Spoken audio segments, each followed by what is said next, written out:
Hey, how's it going? I'm Nick, the host of the Ekho Academy podcast, a podcast dedicated to tapping into the world's collective experience and wisdom so we can all learn to be more resilient. Welcome to part 3 of this special series on mental health. In this episode, I share with you what I think is a must have pair of ingredients to overcoming any obstacle in life, and that is patience and simplicity. And I want to share with you how I think about these two ingredients and use my story to explain its value. I hope you enjoy it.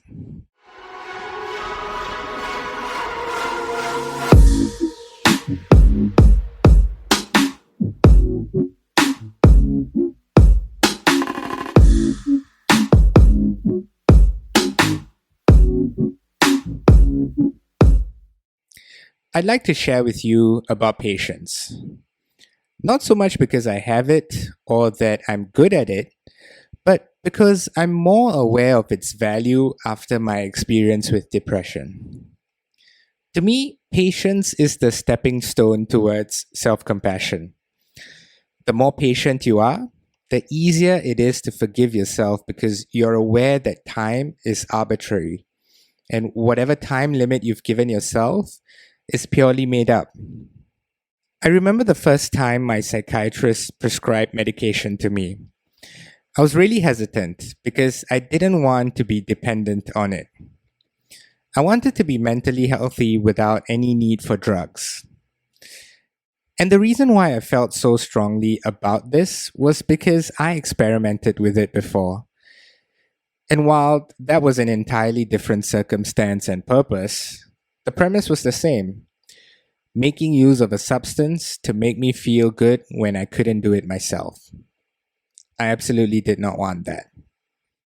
So I remember after paying for the session and getting what seemed like 100 boxes of pills, I made a promise to myself. I said to myself that I would be medication free in no more than 5 years. Now, don't get me wrong, there's value in having realistic timelines and, what you call SMART goals.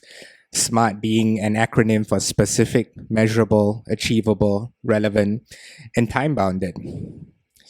But as I've come to understand, some obstacles don't require timelines for you to overcome them. In fact, I would argue it is actually counterproductive. And the reason for this is simple. You can't set a timeline for a problem that evolves as you do.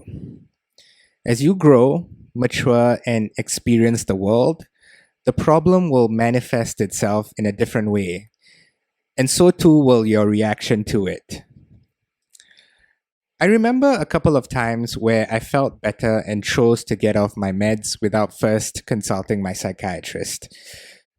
I was under the impression that I had been on it for way too long. And if I'm feeling good, I should just stop taking it because it becomes a crutch, or worse, an addiction. Without getting into too much detail, the result was obviously counterproductive at best and terrible at worst. The reality was that the opposite happened. I don't like using this word, but it seems to describe it most accurately. And that was I had relapsed. And as a result, I had to start from the very beginning again. Another example was with the relationships in my life. I used to be very confrontational with both the people who didn't understand what I was going through and the people who did. No one was spared. I guess you could say I practiced equality when it came to creating friction in my relationships when I was depressed.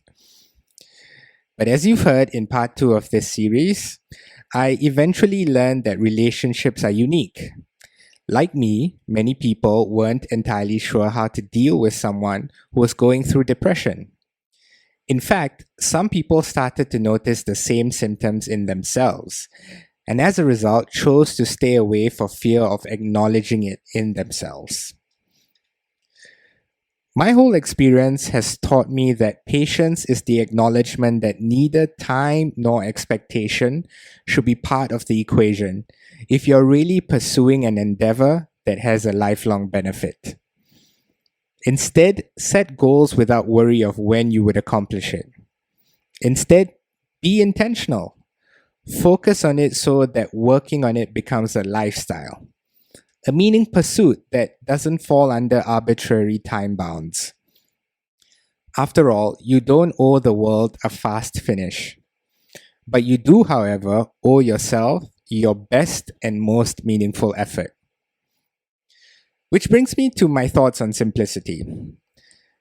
Simplifying your life so that you can reap the rewards of your patience is probably my favorite lesson. I remember my first visit to the psychiatrist. He had advised me to take a semester off school to really focus on my recovery, to which I agreed somewhat reluctantly.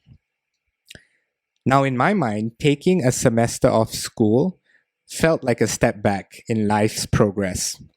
Like it was proof that I didn't have my life together.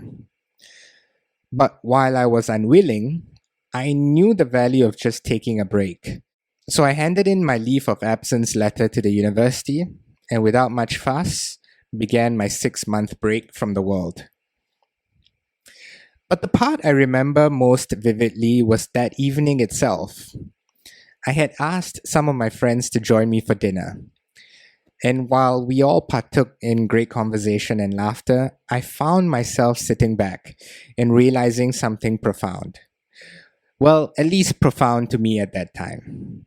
But it feels obvious to me now, I guess. All of a sudden, I had no more responsibility, if only for a few months. I had no school obligations, no social responsibilities, and I think more importantly, no expectation out of life. You see, I was characterless in the world story, where we make up ideas of ourselves as we discover the best and worst within us. And to me, that was beautiful. Even for a brief while, I didn't have to answer to no one. All I needed to do was focus on myself and build myself back up again, with everything I needed to be as self-aware as I was in that moment. I suppose that's the value of simplifying our lives. The less roles we take on, the more we understand what actually serves us. We learn what we can control and what we can't. And ultimately, we appreciate that in life, simplicity equals clarity. So, did I wish I didn't suffer from clinical depression? Probably. Nonetheless, I'm immensely thankful for those 12 years. I value patience and simplicity wholeheartedly now. And I know that neither other people's timeline nor idea of what character I should play in this world matters in my pursuit of inner peace. And that, in a nutshell, is being mentally healthy.